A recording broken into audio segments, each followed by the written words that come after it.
Hi friends, കഴിഞ്ഞ വീഡിയോയിലേതുപോലെ തന്നെ നമ്മൾ ഇന്നും ക്വിസാണ് ചെയ്യുന്നത്. അപ്പോൾ ഞാൻ ഓരോ ക്വസ്റ്റ്യനും വായിച്ചതിന് ശേഷം കറക്റ്റ് ആൻസർ എന്ന് പറഞ്ഞതിന് ശേഷമാണ് ഉത്തരം പറയുന്നത്. അപ്പോൾ അതിന് ഇടയ്ക്കുള്ള കുറച്ച് സമയം നിങ്ങൾക്ക് ഉത്തരം കണ്ടുപിടിക്കാനുള്ളൊരു ചെറിയ ഗ്യാപ്പ് തരും. അപ്പോൾ ആ സമയത്ത് നിങ്ങൾ ഉത്തരം കണ്ടുപിടിക്കുക. അതിനുശേഷം നിങ്ങൾ ഉത്തരം ശരിയാണെന്ന് നോക്കുക. ഈ ഒരു സിസ്റ്റമായിരിക്കും ഫോളോ ചെയ്യുന്നത്. Okay, first question. Change in the value of current asset is dash. Change in the value of current asset is dash.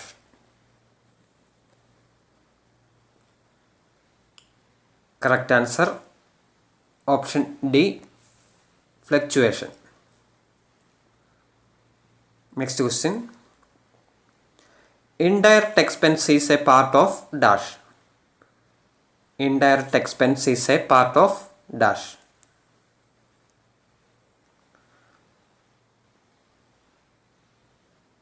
Correct answer option D, overhead. Next question. Find out the odd one. Find out the odd one.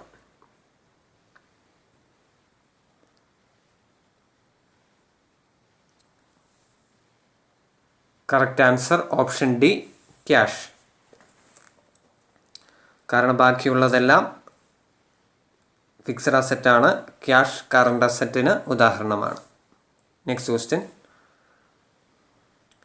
Receipts and disbursement statement of a cooperative society is prepared from dash. Receipts and disbursement statement of a cooperative society is prepared from dash. കൃത്യമായിട്ടുള്ള answer option C ആണ്, general ledger. General ലെഡ്ജറിൻ്റെ സഹായത്തോടു കൂടിയാണ് receipts and disbursement statement ഒരു cooperative society prepare ചെയ്യുന്നത്. Next question. Provision made for NBA is a dash. Non performing അസറ്റിന് വേണ്ടി create ചെയ്യുന്ന പ്രൊവിഷൻ, അത് എന്ത് തരം കോസ്റ്റിന് ഉദാഹരണമാണ്? കറക്റ്റ് ആൻസർ ഓപ്ഷൻ സി ആണ്, റിസ്ക് കോസ്റ്റിൻ്റെ ഉദാഹരണമാണ് provision made for NBA. Next question. Which of the following is not a constituent of financial statement? താഴെ പറയുന്നതിൽ ഫിനാൻഷ്യൽ സ്റ്റേറ്റ്മെൻറ്റിൽ ഉൾപ്പെടാത്തത് ഏത്, അല്ലെങ്കിൽ ഫിനാൻഷ്യൽ സ്റ്റേറ്റ്മെൻറ്റിൻ്റെ ഭാഗമല്ലാത്തത് ഏത്? കറക്റ്റ് ആൻസർ ഓപ്ഷൻ സി ആണ്, ഫ്ലൂയിഡ് റിസോഴ്സ് രജിസ്റ്റർ ആണ് കൃത്യമായിട്ടുള്ള ആൻസർ. ബാക്കിയെല്ലാം ഫിനാൻഷ്യൽ സ്റ്റേറ്റ്മെൻറ്റിൻ്റെ ഭാഗമാണ്. Next question. In the case of a safe deposit locker the banker customer relationship is dash. Safe deposit ലോക്കറിൻ്റെ കാര്യത്തിൽ ബാങ്കറും കസ്റ്റമറും തമ്മിലുള്ള റിലേഷൻഷിപ്പ് ഏത് തരത്തിലുള്ളതാണ്? കൃത്യമായിട്ടുള്ള ആൻസർ ഓപ്ഷൻ ഡി ആണ്, ലെസർ ലെസ്സി. ലെസർ ലെസ്സി റിലേഷൻഷിപ്പാണ് ഡിപ്പോസിറ്റ് ലോക്കറിനെ സംബന്ധിച്ച് ബാങ്കർ കസ്റ്റമർ റിലേഷൻഷിപ്പ്. ബാങ്കർ ലെസറും കസ്റ്റമർ ലെസ്സിയുമാണെന്നുള്ള കാര്യം പഠിച്ചു വയ്ക്കുക. Next question. The limitation period for a mortgage is dash. മോർട്ട്ഗേജിൻ്റെ ലിമിറ്റേഷൻ പീരീഡ് എത്ര വർഷമാണെന്നുള്ളതാണ് ക്വസ്റ്റ്യൻ. കൃത്യമായിട്ടുള്ള ആൻസർ ഓപ്ഷൻ ബി ആണ്, 12 years ആണ് കൃത്യമായിട്ടുള്ള answer. Next question. Civil death means dash. Civil death എന്നുകൊണ്ട് ഉദ്ദേശിക്കുന്നത് എന്ത്?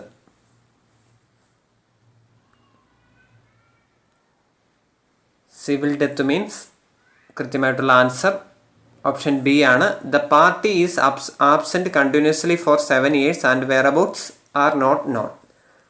പാർട്ടിയെ സംബന്ധിച്ച് 7 വർഷമായിട്ട് യാതൊരു വിവരവുമില്ലെങ്കിൽ അദ്ദേഹത്തെ മരിച്ചതായിട്ട് നിയമപരമായി കണക്കാക്കും. ഇതാണ് സിവിൽ ഡെത്ത് എന്ന് പറയുന്നത്. Okay, next question. Banking is defined in the dash act. ഏത് ആക്ടിലാണ് ബാങ്കിങ്ങിനെ ഡിഫൈൻ ചെയ്തിരിക്കുന്നത് എന്നുള്ളതാണ് ക്വസ്റ്റ്യൻ.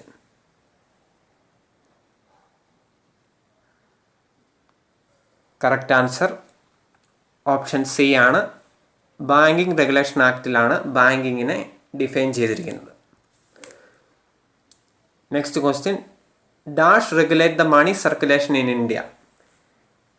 ഇന്ത്യയിൽ പണത്തിൻ്റെ സർക്കുലേഷൻ അത് കൺട്രോൾ ചെയ്യുന്നത് ആര് എന്നുള്ളതാണ് ക്വസ്റ്റ്യൻ. കൃത്യമായിട്ടുള്ള ആൻസർ ഓപ്ഷൻ എ ആണ്. റിസർവ് ബാങ്ക് ഓഫ് ഇന്ത്യയാണ് മണി സർക്കുലേഷനെ റെഗുലേറ്റ് ചെയ്യുന്നത്. ബാങ്കേഴ്സ് ബാങ്ക് എന്നറിയപ്പെടുന്ന reserve bank. Next question, deposit made by foreign banks in India. Deposits made by foreign banks in India. Foreign banks ഇന്ത്യയിൽ deposit made ചെയ്യുന്നതിനെ സംബന്ധിക്കുന്ന account ഏത് തരം അക്കൗണ്ട് ആണ് എന്നുള്ളതാണ് ക്വസ്റ്റ്യൻ. കൃത്യമായിട്ടുള്ള ആൻസർ ഓപ്ഷൻ എ ആണ്. വോസ്ട്രോ അക്കൗണ്ട് എന്നുള്ളതാണ് കൃത്യമായിട്ടുള്ള answer. Deposit made by foreign banks in India ആണെങ്കിൽ വോസ്ട്രോ അക്കൗണ്ടും, ഇന്ത്യൻ ബാങ്ക്സ് ഫോറിനിൽ ഡിപ്പോസിറ്റ് മെയ്ഡ് ചെയ്യുന്നത് സംബന്ധിച്ച അക്കൗണ്ട് ആണെങ്കിൽ നോസ്ട്രോ അക്കൗണ്ടും എന്നുള്ള കാര്യം പഠിച്ചു വയ്ക്കുക. നോസ്ട്രോ അക്കൗണ്ട് ഇന്ത്യൻ ബാങ്ക്സ് ഫോറിനിൽ ചെയ്യുന്നതും, വോസ്ട്രോ അക്കൗണ്ട് ആണെങ്കിൽ ഫോറിൻ ബാങ്ക്സ് ഇന്ത്യയിൽ ചെയ്യുന്നതും എന്നുള്ള കാര്യം അറിഞ്ഞിരിക്കുക. Next question, which of the following is not coming under annual physical verification of stocks. Annual physical verification of സ്റ്റോക്സിൽ ഉൾപ്പെടാത്തത് താഴെ പറയുന്നവയിൽ ഏതാണ് എന്നുള്ളതാണ് question.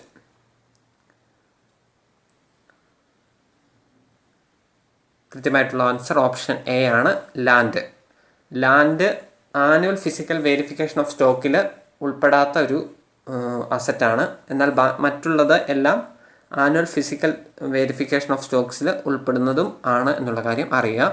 Next question, non trading cooperative institution prepare dash. Non trading cooperative institution prepare ചെയ്യുന്നത് താഴെ പറയുന്നവയിൽ ഏതാണ്?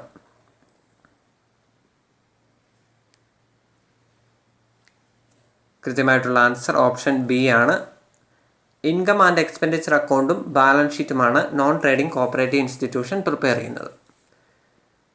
Next question, after preparation of profit and loss account there is net loss of ₹1 lakh. This amount is transferred to dash. Profit and loss account prepare ചെയ്തതിന് ശേഷം ലഭിച്ച net loss ആയിട്ടുള്ള ₹1,00,000 ഏതിലേക്കാണ് transfer ചെയ്യുന്നത്? കൃത്യമായിട്ടുള്ള ആൻസർ ഓപ്ഷൻ ഡി ആണ്. Asset side of balance sheet. ആ net loss കാണിക്കുന്നത് asset സൈഡിലാണ്, ബാലൻസ് ഷീറ്റിൻ്റെ അസറ്റ് സൈഡിലാണ് എന്നുള്ള കാര്യം പഠിക്കുക. നെറ്റ് പ്രോഫിറ്റ് ആണെങ്കിൽ ലയബിലിറ്റി സൈഡ് ഓഫ് ബാലൻസ് ഷീറ്റിലും കാണിക്കും. Next question, the trading account is prepared to ascertain the dash. Trading account is prepared to ascertain the dash. Trading account prepare ചെയ്യുന്നത് എന്ത് കണ്ടെത്താനാണ്? കൃത്യമായിട്ടുള്ള ആൻസർ ഓപ്ഷൻ സി ആണ്. Gross profit കണ്ടെത്തുവാൻ വേണ്ടിയാണ് trading account prepare ചെയ്യുന്നത്. Next question, the summary of defects is prepared in dash parts. Summary of defects അതെത്ര പാർട്ടുകളായിട്ടാണ് prepare ചെയ്യുന്നത്? കൃത്യമായിട്ടുള്ള ആൻസർ ഓപ്ഷൻ എ ആണ്. The summary of defects is prepared in 2 parts. 2 parts ആയിട്ടാണ് prepare ചെയ്യുന്നത്. Next question, cooperative audit is financial as well as dash. Cooperative audit എന്ന് പറഞ്ഞാൽ ഫിനാൻഷ്യലും അതുപോലെ തന്നെ താഴെ പറയുന്ന ഏത് രീതിയിലുള്ള ഓഡിറ്റ് ആയിട്ടാണ് കണക്കാക്കപ്പെടുന്നത്? കൃത്യമായിട്ടുള്ള ആൻസർ ഓപ്ഷൻ ഡി ആണ്. Administrative audit. Cooperative audit is financial as well as administrative audit. Next question, the value remaining after the working life of an asset is dash. The value remaining after the working life of an asset is dash. ഒരു അസറ്റിൻ്റെ working ലൈഫിന് ശേഷം ആ അസറ്റിന് നിലനിൽക്കുന്ന value ഏത് പേരിലാണ് അറിയപ്പെടുന്നത്? കൃത്യമായിട്ടുള്ള answer option A ആണ്. ബ്രേക്കപ്പ് വാല്യൂ എന്നാണ് അറിയപ്പെടുന്നത്. ഒരു അസറ്റിൻ്റെ ലൈഫിന് ശേഷം ആ അസറ്റിന് മിച്ചമുള്ള വാല്യൂ അറിയപ്പെടുന്നത് ബ്രേക്കപ്പ് വാല്യൂ എന്നാണ് എന്ന് പഠിച്ചിരിക്കുക. Next question, state cooperative union Kerala is a dash. State cooperative union, കേരളത്തിലെ സ്റ്റേറ്റ് കോഓപ്പറേറ്റീവ് യൂണിയൻ താഴെ പറയുന്ന ഏത് തരം ഇൻസ്റ്റിറ്റ്യൂഷന് ഉദാഹരണമാണ്?